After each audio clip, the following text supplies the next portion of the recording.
नमस्कार and welcome back to Uma talks friends. Hope आप सब बहुत ही अच्छे होंगे और अपना ख्याल रख रहे होंगे।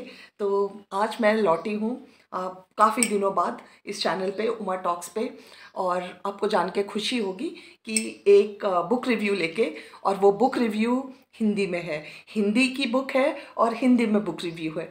तो इन्जॉय कीजिए ये पहला बुक रिव्यू जो आपके सामने पेश है।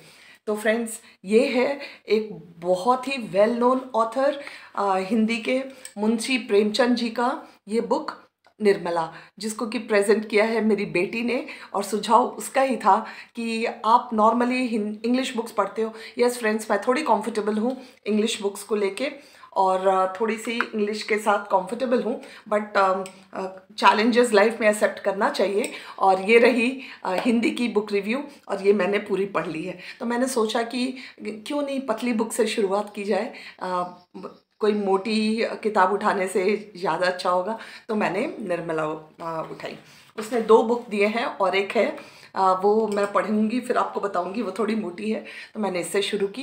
बहुत कॉस्टली बुक नहीं है, ये 125 रुपीज़ की है, और आपको ऑनलाइन या आपके यहाँ जो भी बुक स्टोर्स होंगे वहाँ मिल जाएंगे।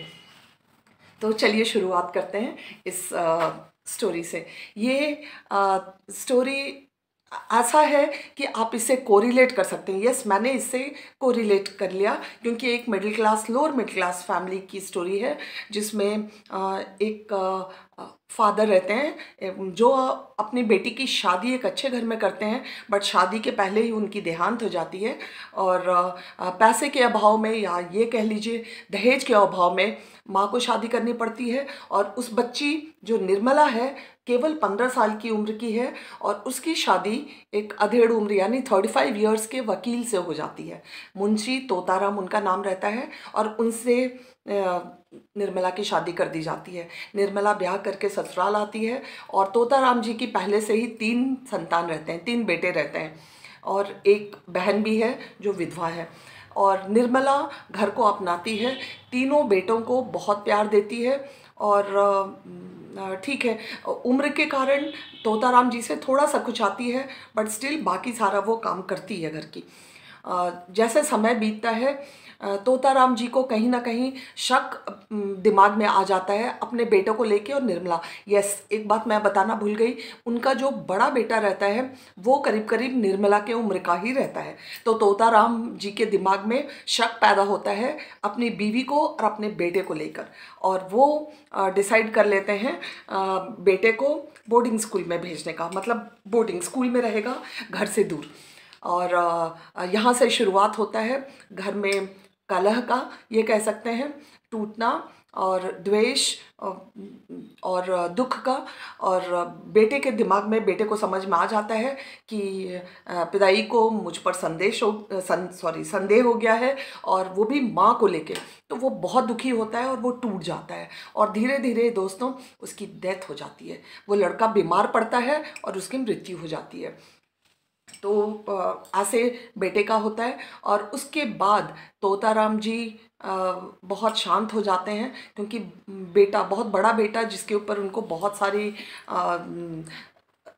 उससे एक्सपेक्टेशंस होंगे, वो चला जाता है। लेकिन यहाँ और एक बात मैं बोलना चाहती हूँ कि जो मिसअंडरस्टैंडिंग्स होते हैं फ्रेंड्स, वो हमको बाद में ही जाके, जब उसका कुछ बहुत बुरा परिणाम आ जाता है, तब हमें पता चलता है कि अरे हमने यहाँ हमारी मिसअंडरस्टैंडिंग रही, यहाँ हमने शक से देखा और उसका रिजल्ट बहुत बुरा होता है। तो तब कुछ नहीं होता, पॉइंट्स क्लियर कर लिया जाए अपनी ज़िंदगी में, जब भी ऐसा हो तो वो ज़्यादा अच्छा होता है। और उसके इस स्टोरी में, इस कथा में एक्चुअली बहुत कुछ है। बहुत सारा प्यार है, बहुत सारी ईर्ष्या है, द्वेष है, दुख है। यस, एक दुख भरी स्टोरी है, बट वैल्यूज़ भी कूट कूट के इसने दिया है। मैं कुछ लाइंस आपके लिए पढ़ना चाहूँगी जो मुझे बहुत ही अच्छा लगा। कौन सा है? उसी क्षण मुंशी जी ने फिर से अभिलाषाओं का भवन बनाना शुरू कर दिया। मोह ने उन्हें फिर संसार की ओर खींचा। मानव जीवन, तू इतना क्षणभंगुर है, पर तेरी कल्पनाएं कितनी दीर्घालु।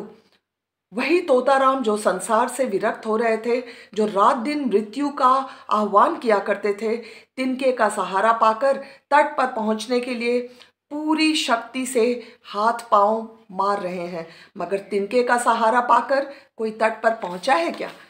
तो ये लाइंस बहुत अच्छे लगे। और स्टोरी में आगे क्या होता है, निर्मला के साथ क्या होता है, तोताराम जी को क्या होता है और फैमिली में क्या होता है, ये जानने के लिए आपको निर्मला पढ़ना होगा फ्रेंड्स। तो निर्मला पढ़िए और मुझे बताइए भी कि आपको कैसा लगा। और अगर आपने सब्सक्राइब नहीं किया है तो प्लीज़ सब्सक्राइब कर लीजिए, क्योंकि अब मैं हिंदी बुक रिव्यूज़ भी लेके आने वाली हूँ और थोड़ी एक्टिव हो जाऊँगी। और please like and do let me know कि आपको मेरी हिंदी कैसी लगी। मैंने कोशिश किया है पूरी की पूरी हिंदी बोलने के लिए, कुछ वर्ड्स ज़रूर होंगे। I hope you don't mind. और yes, so this was the first Hindi review, so I hope you like it friends। और देखने के लिए बहुत बहुत धन्यवाद, बहुत धन्यवाद। Thank you all, thank you for watching, thank you so much.